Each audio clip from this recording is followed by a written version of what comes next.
ಸರ್ವರಿಗೂ ನಮಸ್ಕಾರ. ಹಾಗೂ ವೇದಿಕೆ ಮುಂಭಾಗದಲ್ಲಿರುವಂತಹ KSRTC SC ನೌಕರರೇ ಹಾಗೂ ನನ್ನ ಎಲ್ಲ ಡ್ರೈವಿಂಗ್ ಬಂಧುಗಳೇ, ಹಿರಿಯವರು ಎಲ್ಲರೂ ಅಂಬೇಡ್ಕರ್ ಚಳವಳಿ ಕಟ್ಟಬೇಕು, ಬೆಳೆಸಬೇಕು, ಅದನ್ನು ರನ್ ಮಾಡಬೇಕು ಅಂತ ಎಲ್ಲ ಹೇಳ್ತಾರೆ. ಆದರೆ ಅಂಬೇಡ್ಕರ್ ಅವರ ಜನ್ಮದಿನಾಚರಣೆ ಇವತ್ತು 134ನೇ ವರ್ಷನ ನಾವು ಆಚರಿಸ್ತಾ ಇದ್ದೀವಿ. ಸಂವಿಧಾನ ಜಾರಿಯಾಗಿ 75 ವರ್ಷಕ್ಕಿಂತ ಮೇಲಾಗಿದೆ. ಆದರೆ ಇನ್ನೂ ಸಹ ನಾವು ಯಾವುದೇ ಅಧಿಕಾರವನ್ನು ತಗೊಂಡಿಲ್ಲ, ಯಾವುದೇ ಸಾಧನೆಯನ್ನು ಕೂಡ ನಾವು ಮಾಡಲಿಕ್ಕಾಗಿಲ್ಲ, ನಮ್ಮಲ್ಲಿ ಒಗ್ಗಟ್ಟಿಲ್ಲ ಅಂತ. ಅದು ಕಾರಣ ಏನು ಅಂತಂದರೆ, ಇವತ್ತು ಆಚರಿಸಿದಾರಲ್ಲ ಕಾರ್ಯಕ್ರಮ, SC ನೌಕರರು ಬಹಳ ಅರ್ಥಪೂರ್ಣವಾದ ಕಾರ್ಯಕ್ರಮದಿಂದ ಗುರುವಂದನಾ ಕಾರ್ಯಕ್ರಮ. ಈ ಗುರುವಂದನಾ ಕಾರ್ಯಕ್ರಮದ ದಿನ ಅಂಬೇಡ್ಕರ್ ಜಯಂತಿಯನ್ನು ಆಚರಿಸ್ತಿರೋದು ಬಹಳ ಸಂತೋಷದ ವಿಚಾರ. ಹಾಗೆ ಒಂದಕ್ಕೊಂದು ಅರ್ಥಪೂರ್ಣವಾದಂಥದ್ದು, ಹಾಗೆ ಒಂದಕ್ಕೊಂದು ಸಂಬಂಧವನ್ನು ಗಟ್ಟಿಗೊಳಿಸುವಂತಹ ಕಾರ್ಯಕ್ರಮ ಇದು. ಯಾಕೆ ಇದನ್ನು ಹೇಳ್ತೀನಿ ಅಂತಂದರೆ, ಅಂಬೇಡ್ಕರ್ ಅವರು ಎಷ್ಟು ಪ್ರಬುದ್ಧರು, ಅಂಬೇಡ್ಕರ್ ವ್ಯಕ್ತಿತ್ವ ಎಂಥದ್ದು. ಅವ್ರನ್ನ ಇಡೀ ವಿಶ್ವವೇ ವಿಶ್ವಜ್ಞಾನಿ ಅಂತು. ಯಾಕೆ ಇಡೀ ವಿಶ್ವ, ಈ ಅಸ್ಪೃಶ್ಯ ಜನಾಂಗದಲ್ಲಿ ಹುಟ್ಟಿದಂಥ ಬಾಬಾ ಸಾಹೇಬ್ ಅಂಬೇಡ್ಕರ್ ಅವ್ರನ್ನ ಇಡೀ ವಿಶ್ವ ಒಪ್ಕೋತಲ್ಲ, ಅದು ಹೇಗೆ ಅನ್ನೋದ್ರ ಬಗ್ಗೆ ನಾವು ವಿಚಾರವನ್ನು ಹುಡುಕ್ತಾ ಹೋದಾಗ ಅಂಬೇಡ್ಕರ್ ಬಯಸಿದ ಪ್ರಬುದ್ಧದ ಭಾರತ ನಮ್ಮ ಕಣ್ಣು ಮುಂದೆ ತೋರುತ್ತೆ, ಕಾಣಿಸ್ಕೊಳ್ಳುತ್ತೆ. ಅಂಬೇಡ್ಕರ್ ಅವರ ಆಸೆ ಏನಾಗಿತ್ತು ಅಂದರೆ, ಏನು ಈ ದೇಶವನ್ನು ನನ್ನ ಜನ ಆಳಬೇಕು, ನಾನು ಕಟ್ಟಿದಂತಹ ಈ ಚಳವಳಿ ಏನಿದೆ ಅದನ್ನ ನನ್ನ ಜನ ರನ್ ಮಾಡಬೇಕು, ಮುಂದುವರಿಸಬೇಕು ಅನ್ನೋ ಒಂದು ಹೆಬ್ಬಯಕೆಯನ್ನು ಹೊಂದಿದೆ. ಅದು ಯಾವುದು ಕ್ಷೇತ್ರ ಅಂದರೆ, ಒಂದು ಕಾರ್ಯಾಂಗ,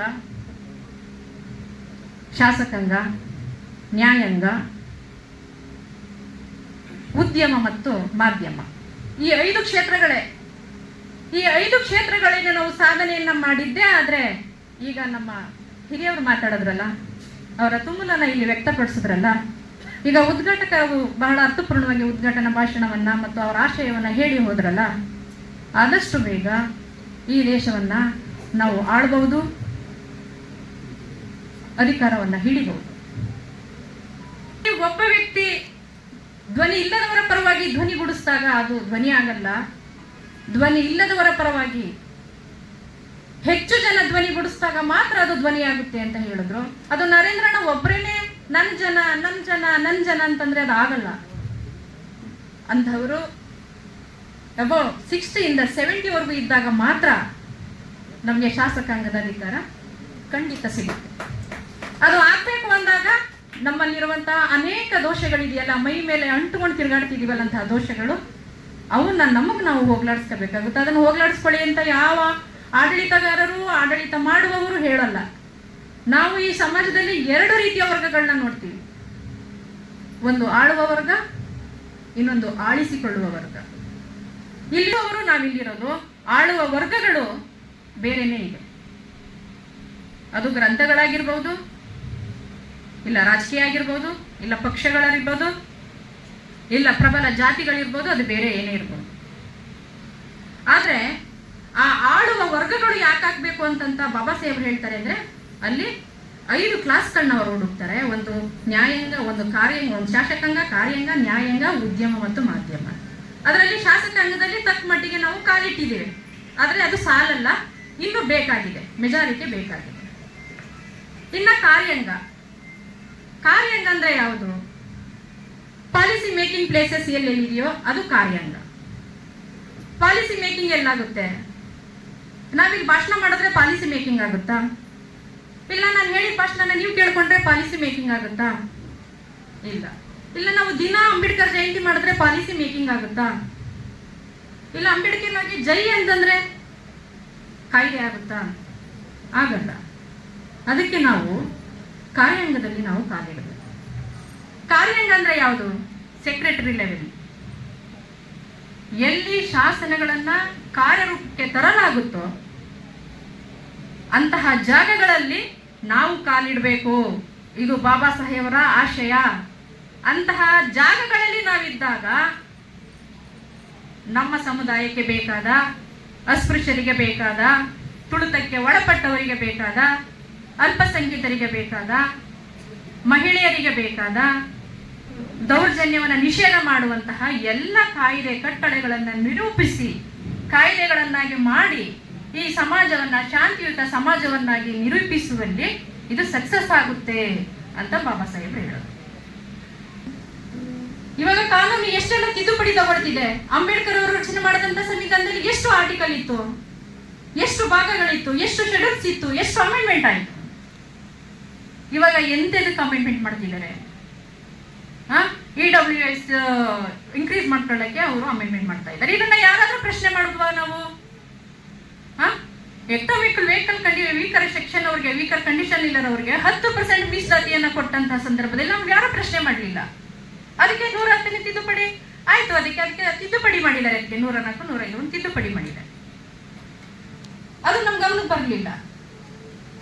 ಯಾಕೆಂದ್ರ ಬಗ್ಗೆ ನಮ್ಗೆ ಕಾಳಜಿ ಇಲ್ಲ, ತಿಳ್ಕೊಳ್ಬೇಕು. ಯಾವ ಕ್ಷೇತ್ರದಲ್ಲಿ ನಾವು ಮುಂದುವರಿಬೇಕು ಅನ್ನೋದು ಬಾಬಾ ಸಾಹೇಬರ ಹೆಬ್ಬಯಕೆಯಾಗಿತ್ತು, ಅದನ್ನ ನಾವು ಇವತ್ತು ಮರೆತು ಕೇವಲ ಬಾಬಾ ಸಾಹೇಬರವರ ಆರಾಧನೆಯನ್ನ ಮಾಡ್ತಾ, ಭಜನೆ ಮಾಡ್ತಾ, ಜೈಕರ ಹಾಕ್ತಾ ಕೂತಿದ್ದೇವೆ.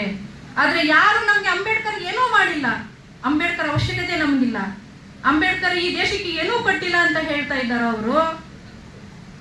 ಚಾಚೂ ತಪ್ಪದೆ ಅಂಬೇಡ್ಕರ್ ಅವರ ಎಲ್ಲಾ ಕಾನೂನುಗಳನ್ನ ಓದಿ ಅವರ ಆಶಯದಲ್ಲೇ ಅವರ ಆದರ್ಶನ, ಅಂಬೇಡ್ಕರ್ನ ಆದರ್ಶ ಅಂತ ಮನಸ್ಸಲ್ಲೇ ಅನ್ಕೊಂಡು ಅವರು ಮುಂದುವರಿತಾರೆ. ಅವರು ಎಲ್ಲಾ ರೀತಿಯ ಅಧಿಕಾರವನ್ನ ಹಿಡ್ಕೊಳ್ತಿದ್ದಾರೆ, ಮುಂದುವರಿತಿದ್ದಾರೆ. ಆದ್ರೆ ನಾವು ಬರೀ ಸೌಂಡ್ ಮಾಡ್ತಾ ಇದೀವಿ ಅಷ್ಟೇ. ಅಂಬೇಡ್ಕರ್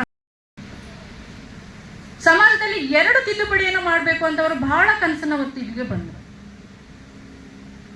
ಮೊದಲನೇದು ಅಸ್ಪೃಶ್ಯತೆ ನಿವಾರಣೆ ಈ ದೇಶದಲ್ಲಿ ಆಗಲೇಬೇಕು. ಎರಡನೇದು ಹಿಂದೂಗಳ ಬಗ್ಗೆ ಅವ್ರಿಗೆ ಗೌರವ ಇತ್ತು. ಯಾವ್ದಾದ್ರೂ ಸರಿ ಜನಗಳನ್ನ ಒಂದು ಸೇರಿಸಿ ಇಡೀ ದೇಶವನ್ನ ಒಂದು ಮಾಡ್ಬೇಕು ಅನ್ನೋದು ಒಂದು ಅವರ ಆಸೆ ಇತ್ತು. ಯಾವ್ದೋ ರಾಜಕೀಯ ಸಮಾವೇಶ ಇದೆ ಅಂದ್ರೆ ಲಾರಿ ಹತ್ತು ಮೇಲ್ ಬಿದ್ದು ಹೋಗ್ತಾರೆ. ಏನ್ ಕೊಡ್ತಾರ? ನೀವು ಅಷ್ಟೇ ಇಂಥ ಕಾರ್ಯಕ್ರಮಗಳಿಗೆ ತಮ್ಮ ಮಹಿಳೆಯನ್ನ ಕರ್ಕೊಂಡು ಬರಲ್ಲ. ನೀವು ಬದಲಾದ್ರೆ ಸಾಕ. ಅಂಬೇಡ್ಕರ್ ಅವ್ರ ಕನಸು ಇನ್ನೊಂದಿತ್ತು. ಅವರು ಮಹಿಳಾ ಸಂಘಟನೆ ಮೇಲೆ ಅತ್ಯಂತ ನಂಬಿಕೆಯನ್ನು ಇಟ್ಟಿದ್ದಾರೆ. 1928ರಲ್ಲಿ depressed classes, women classes association ಅಲ್ಲಿ ಅವರು ಕುರಿತು ಮಾತಾಡ್ತಾರೆ ಮಹಿಳೆಯರನ್ನ. ನಾಗ್ಪುರದ ಮಹಿಳೆಯರ ಸಂಘಟನೆಯ ಮೇಲೆ ನನಗೆ ಅತ್ಯಂತ ನಂಬಿಕೆ ಇದೆ. ಮಹಿಳೆಯ ಮನಸ್ಸು ಮಾಡಿದರೆ ಈ ಸಮಾಜವನ್ನು ತಿದ್ದಬಲ್ಲಳು. ಅದನ್ನ ನಾನು ನೋಡಿದ್ದೇನೆ. ಈ ಹೇಳಿಕೆಯನ್ನು ನಾನು ನನ್ನ ಸ್ವ ಅನುಭವದ ಮೇಲೆ ಹೇಳ್ತಿದ್ದೀನಿ. ನಾವು ಬದಲಾದ್ರೆ ಆಗಲ್ಲ. ಮನೆಯಲ್ಲಿರುವ ಮಹಿಳೆಯರು ಮೊದಲು ಬದಲಾಗಬೇಕು. ಮನೆಯೇ ಮೊದಲ ಪಾಠಶಾಲೆ. ಮಕ್ಕಳಿಗೆ ಹೇಳುವವಳು, ತಿದ್ದುವವಳು ಮಹಿಳೆ ಇರೋದ್ರಿಂದ, ಹೆಚ್ಚು ಕಾಲ ಮಕ್ಕಳ ಜೊತೆ ಮಹಿಳೆ ಹೆಚ್ಚು ಸಮಯ ಕಳೆಯೋದ್ರಿಂದ ನಾವಿವತ್ತು ಕೇಳ್ಕೊತೀವಿ, ಹೋಗ್ತೀವಿ. ಆದ್ರೆ ಮಹಿಳೆ ಬದಲಾಗದ ಹೊರತು ಒಂದು ಕುಟುಂಬ ಬದಲಾಗಲ್ಲ. ಅವಳು ಅಲ್ಲಿರುವಂತಹ ಮೂಢನಂಬಿಕೆ ಹೋಗಲ್ಲ. ಹಾಗಾಗಿ ನಾವು ಇಂಥ ಕಾರ್ಯಕ್ರಮಗಳಿಗೆ ಬರುವಾಗ ಮಹಿಳೆಯರನ್ನ ಹೆಚ್ಚೆಚ್ಚು ಸಂಖ್ಯೆಯಲ್ಲಿ ಕರ್ಕೊಂಡು ಬಂದು ಅವ್ರನ್ನ ನಾವು ಮನಪರಿವರ್ತನೆ ಮಾಡ್ಬೇಕಾಗಿ, ಮನೆಗಳಿಂದ ಮಾಡ್ಬೇಕು, ನಾವು ಮಾಡ್ಬೇಕು, ನಮ್ಮ ಹೆಂಡತಿ ಮಾಡ್ಬೇಕು, ನಮ್ಮ ಮಕ್ಕಳು ಮಾಡ್ಬೇಕು, ನಮ್ಮ ಗಂಡ ಮಾಡ್ಬೇಕು, ನಮ್ಮ ಸಂಬಂಧಿಕರು ಎಲ್ಲರೂ ಮಾಡ್ಬೇಕು. ಏನು ಪಂಚಶೀಲಗಳಿದೆ ಅದನ್ನ ಪಾಲನೆ ಮಾಡ್ಬೇಕು. ಇದು ನಮ್ಮ ಕೈಲಿ ಸಾಧ್ಯ ಆಗುತ್ತಾ? ಇವೆಲ್ಲವೂ ಸಹ ಇದೊಂದು ಚೌಕಟ್ಟು, ಇದೊಂದು ಕೋರ್ ಲೇಯರ್. ಇದು ನಾವು ಅಧಿಕಾರವನ್ನು ಹಿಡಿಲಿಕ್ಕೆ ಸುಮ್ಮನೆ ಅವ್ರ ಮೇಲೆ ಇವ್ರ ಮೇಲೆ ಅವ್ರ ಮೇಲೆ ನಾವು ಆರೋಪ ಮಾಡಿದ್ರೆ ಅದು ಸಾಧ್ಯ ಆಗಲ್ಲ. ನಮ್ಮಲ್ಲಿರುವ ತಪ್ಪುಗಳು ಏನಿದೆ, ದ್ವಂದ್ವ ನಿಲುವುಗಳು ಏನಿದೆ, ಬೇರೆಯವ್ರ ಮನೆ ನಮ್ಗೆ ಇಂಥ ಲೀಡರ್ ಇದ್ದಾರೆ, ಅಂಬೇಡ್ಕರ್ ಅಂತ ದೊಡ್ಡ ಲೀಡರ್ ನಮ್ಮ ಮುಂದೆ ಇದ್ದಾರೆ, ನಮ್ಮ ಜೊತೆಗಿದ್ದಾರೆ, ಅವರೇ ನಮ್ಮ ದೇವರು ಅಂತ ಹೇಳ್ಕೊಳ್ಳೋರು ಇದ್ದಾರೆ, ಬುದ್ಧ ಇದ್ದಾರೆ. ಇವ್ರನ್ನ ಬಿಟ್ಟು ನಾವು ಇನ್ನೂ ಗಂಧದ ಕಡ್ಡಿ, ಹೂವು, ಎಂಥದ್ದು ಗಂಟೆ, ಗಣಿ ಏನೇನೋ ಹಿಡ್ಕೊಂಡು ಬೇರೆಯವ್ರ ಮನೆ ಮಗಳು ಕದ ತಡ್ತಾ ಇದ್ದೀವಿ. ಅವರು ಹೊಡಿತಾ ಇದ್ದಾರೆ. ಮೊನ್ನೆ ಒಬ್ಬ ಬಾಲಕಂಗೆ ಅರ್ಚಕ ಹೊಡೆದಿದ್ದಾನೆ, ವಾರ್ನ್ ಮಾಡಿದ್ದಾನೆ. ನಾವು ದೊಡ್ಡವರು, ನಾವು ಗ್ರೇಟು ಅಂತ ಹೇಳ್ತಾರೆ. ಅಂಬೇಡ್ಕರ್ ರಿಂಗ್ ಟೋನ್ ಹಾಕೊಂಡಿರೋದಕ್ಕೆ ಒಬ್ಬ ವ್ಯಕ್ತಿಗೆ ತಿಳಿಸಿದ್ದಾರೆ. ಒಬ್ಬ ವ್ಯಕ್ತಿ ಕುದುರೆ ಮೇಲೆ ಹೋಗ್ತಿದ್ದಾನೆ ಅನ್ನೋದಕ್ಕೆ ಅವನಿಗೆ ಹೊಡೆದಿದ್ದಾರೆ. ಒಬ್ಳು ತಾಯಿ ಚಾಮರಾಜನಗರದಲ್ಲಿ ಅಡುಗೆ ಕೆಲಸಕ್ಕೆ ನೇಮಕ ಆದ್ಲು ಅಂತೇಳಿ ಇಡೀ ಜನ ಹೋಗಿ ಬೇರೆ ಶಾಲೆಗೆ ಅವರು ಪ್ರವೇಶ ಪಡ್ಕೊಂಡಿದ್ದಾರೆ. ಒಂದು ಹುಡುಗ ಮಾತ್ರ ಹಿಡ್ಕೊಂಡಿದ್ದಾನೆ.